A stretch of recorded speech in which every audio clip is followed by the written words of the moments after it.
Certamente estará nos livros de história de nossos filhos e netos. O Senado concordou com os argumentos do processo de impeachment e cassou o mandato de Dilma Rousseff. O novo presidente, Michel Temer, assume com os enormes desafios de reverter a forte recessão e a desconfiança externa em nossa economia e também unir um país absolutamente dividido. O governo que hoje se inicia, de fato, precisa vencer uma crise que supera os simples aspectos político ou econômico. É uma crise moral, que o não à corrupção e à criatividade com o dinheiro público, que foi gritado hoje pelo Senado da República, repercuta, enfim, em todos os níveis de nossas vidas e seja apenas o início de um ciclo mais humano, mais justo e mais ético. É este o desejo da Santa Cecília TV. Vamos ver então como foi a posse do novo presidente, Michel Temer, que aconteceu hoje à tarde no Congresso Nacional. A cerimônia durou menos de 15 minutos e aconteceu no Congresso. O presidente do Senado, Renan Calheiros, abriu a sessão e em seguida foi executado o hino nacional. O deputado federal Beto Mansur, primeiro secretário da Câmara, leu o termo de posse. Compareceu o senhor Michel Temer, vice-presidente da República, a fim de ser investido de acordo com o artigo 79 da Constituição Federal, no cargo de presidente da República, em virtude da vacância ocorrida em 31 de agosto de 2016. Temer prestou juramento e tornou-se efetivamente presidente. Prometo manter, defender e cumprir a Constituição, observar as leis, promover o bem geral do povo brasileiro, sustentar a união, a integridade e a independência do Brasil. O presidente empossado não fez pronunciamento durante a cerimônia. Optou por exibir um depoimento gravado às 8 da noite em rede nacional. Apesar de ter um mandato cassado, Dilma Rousseff manteve o direito de ocupar cargos públicos. O impeachment foi aprovado por 61 votos a 20. Não houve abstenção. O resultado foi anunciado pelo presidente do Supremo Tribunal Federal, Ricardo Lewandowski, que comandou o julgamento do processo no Senado. Aliados de Michel Temer cantaram o hino nacional.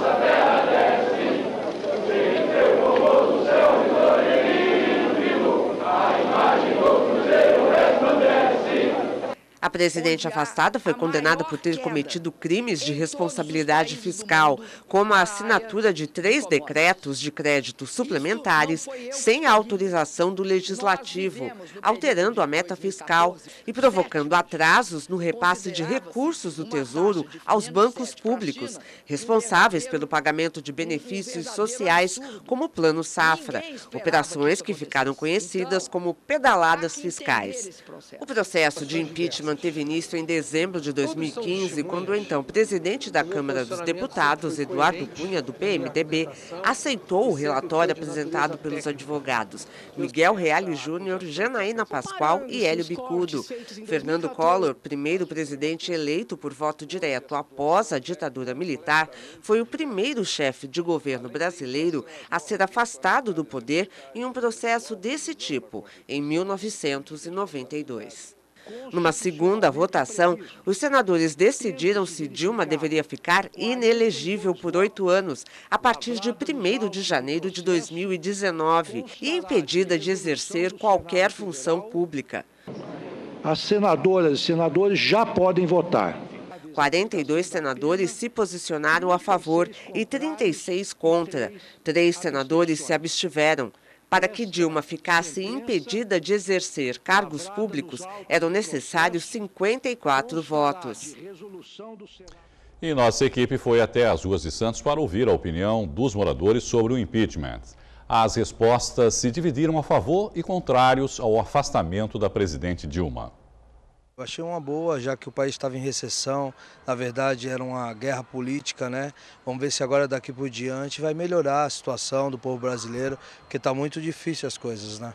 A melhor coisa que teve no Brasil, porque o PT acabou com o Brasil e o Brasil está nessa pindaíba que está hoje é por causa deles. Esses 13 anos que ocorreram da gestão do PT foi uma gestão ruim, O país está vivendo uma crise profunda, nunca teve tanto desempregado como tem hoje.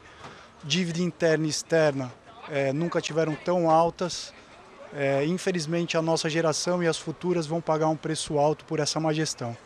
Então, foi necessária essa mudança. Sou contra o impeachment, é uma farsa. Todos que estão assumindo são bandidos, comprovadamente, são réus. Não tem como negar isso. Foi um golpe na presidente, eleita democraticamente. Nós não podemos permitir que isso continue a acontecer no país. Isto é uma farsa, farsa e farsa. Do jeito que estava, não dava para continuar. Quem sabe agora, talvez melhore.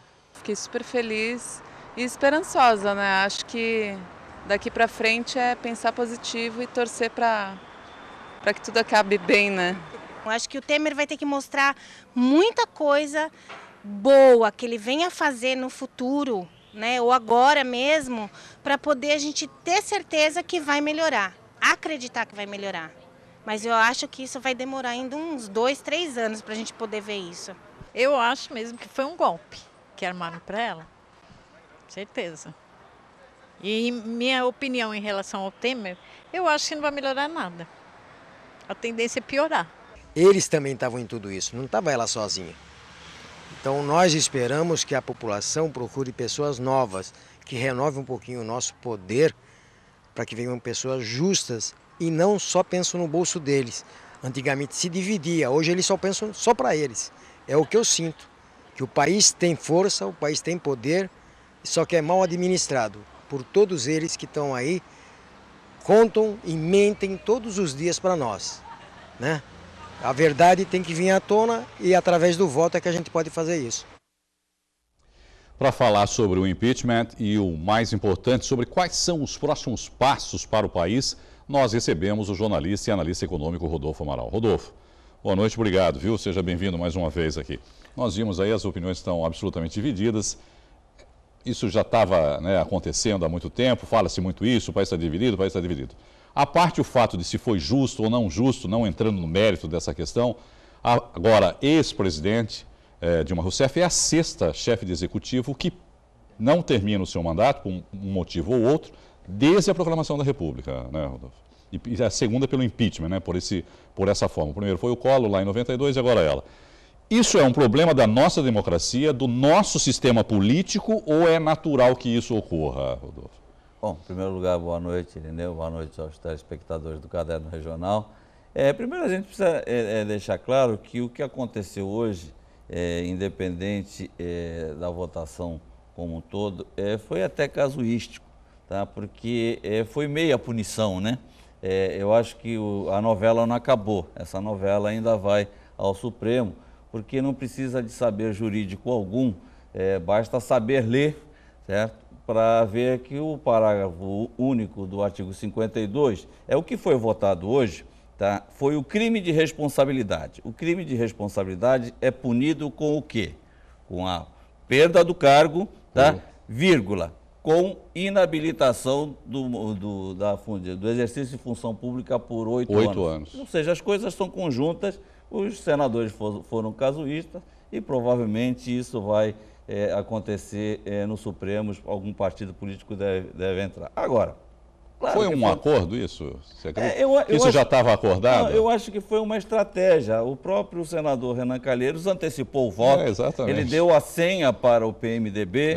Ele levantou a bola no discurso dele. Os deputados, com certeza, tentando aí se precaver com relação às próprias punições que estão por vir aí por força da Lava Jato, na tentativa de não perderem o direito das funções públicas, anteciparam, criaram um casuísmo, mas eu tenho absoluta certeza que o Supremo vai corrigir essa situação. Do ponto de vista das paixões, a gente sempre vai existir os dois lados, certo? Democracia implica nisso, houve uma campanha muito forte e sistemática no processo de defesa com a argumentação de golpe. O que houve agora, a gente viu, foi um golpe de misericórdia no final. Quer dizer, por incrível que pareça, o Lindenberg Farias, que falou o tempo todo de golpe, foi ele que apresentou esse casuísmo para que ela não fosse punida também com o exercício da função pública. Mas, independente disso, eu acho que o cenário que se avizinha, quer dizer, a gente não pode. Eu vi um morador aí ouvido falando exatamente que está cético, porque o Temer era a mesma coisa. Eu também não tenho grandes esperanças, fosse quem fosse, viu, Irineu? Claro que num determinado momento há um grau de estabilidade, um pouco mais de segurança jurídica, mas a crise que a gente está vivendo, ela não é momentânea. O país deve quase 4 trilhões de reais, que geram juros da dívida pública anuais de 500 bilhões. As medidas que o Temer tem que tomar, não é, Rodolfo? São medidas amargas, difíceis, para um presidente recém-possado, agora oficialmente, e que tem uma popularidade baixíssima também, não é? Como contornar isso? Veja bem, ele não sobrevive politicamente por muito tempo. E outro também não faria, vamos deixar claro. Eu disse que nós temos um compromisso anual de 500 bilhões com juros da dívida pública. Os programas sociais da LOAS, que estão na Constituição e que o governo é obrigado a arcar com eles, custam aos cofres públicos anuais mais 120. Então nós já temos 620. O déficit da Previdência, do regime geral de Previdência, somado com a Previdência Federal, são mais 150. Então a gente vê que o tamanho desses encargos é maior do que a arrecadação, certo, do governo federal. Da Receita Corrente Líquida não chega a 700 bilhões e a Previdência Social mais 350 bilhões. Ou seja, a situação é gravíssima, vai demorar mais de 2 décadas para a gente na verdade, equacionar com seriedade, então não vamos ter grandes expectativas. O momento era esse, existia a torcida dos dois lados, saiu um supostamente vencedor, mas vamos ter consciência de que a partir de amanhã, certo, a vida continua com dificuldades, certo? Nós vamos torcer para que a economia mundial também se recupere de um geral e a gente pegue uma carona, né? nessa situação, vai dar uma aliviada, mas as questões estruturais, a falta de medicamentos nos hospitais, de vagas para internações, as dificuldades em creches, nas escolas, enfim, isso tudo, esse cenário nós vamos ter que conviver. E os cortes dos programas sociais que, na verdade, já foram até encaminhados pela própria Dilma Rousseff, né? Ela já tinha encaminhado o projeto de cortes nesses projetos sociais. Né? Mas, por exemplo, todo mundo, quando fala em projetos sociais, pensa no Bolsa Família. Sim. Tá? O Bolsa Família consome hoje em torno de 25 bilhões anuais, mas eles não são o principal. Nós temos um programa que chama Benefício de Proteção Continuada, que é uma remuneração que se dá, por exemplo, para os idosos sem rendimento, para os portadores de deficiência sem rendimento. Só isso são mais 45 bilhões anuais, certo? Somados ao Bolsa Família. Aí você tem o seguro-desemprego, certo? Que são mais 40 bilhões. Quando você faz essa conta, tá? Com mais o renda mínima vitalícia, quando você faz essa conta, fecha, são 120 bilhões que não existem, certo? Existe o benefício, mas não existe o recurso para pagar esse benefício. Aí, somando isso com o déficit da Previdência, tá? E diga-se de passagem, nós temos 1.200.000 servidores públicos federais que geram um déficit previdenciário de 75 bilhões. E temos 28 milhões de trabalhadores aposentados que geram um déficit praticamente equivalente, ou seja, 28 milhões contra 1.200.000. Então, essa desproporção, quer dizer, que foi gerada por benesses que os parlamentares foram dando ao servidor, certo, aos apaniguados durante todo esse processo, gerou essa conta. Agora, nós precisamos reequacionar essa operação. Leva tempo, depende do voto dos próprios pares no Congresso, certo? Então, eles não vão votar nada que seja contra eles. Muito provavelmente vão votar contra. Fala-se da mudança da Previdência. Claro que a mudança da Previdência é fundamental. Se você tem um buraco de 75 bilhões, você tem que começar a equacionar. Mas não é algo que você mexe hoje e vai refletir no ano seguinte. Vai demorar décadas para equacionar isso. Então, a gente precisa falar a verdade.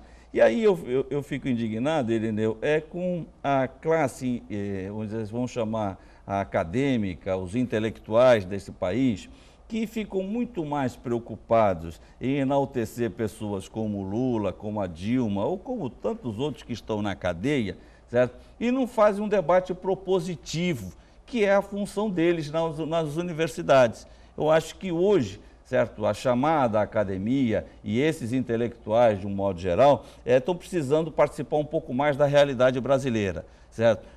Deixar de tratar a política como uma paixão futebolística, certo? As coisas são diferentes, as implicações são muito diferentes, os resultados, certo, são muito mais sérios. E a gente precisa chamar a atenção dessas autoridades o quanto antes, porque a situação cada vez mais tende a se agravar.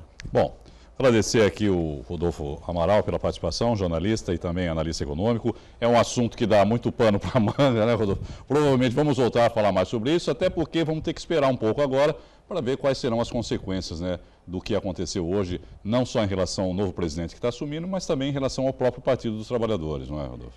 Eu agradeço, Irineu, e faço o seguinte, embora eu tenha essa opinião, embora eu seja cético a vários resultados, eu vou fazer a minha parte, vou continuar fazendo a minha parte, vou acordar amanhã com o mesmo ímpeto de trabalhar e tentar colaborar dentro dos meus limites. Eu acho que espero que a sociedade brasileira tenha o juízo suficiente e faça o mesmo, porque se for diferente, nós não vamos chegar a lugar nenhum.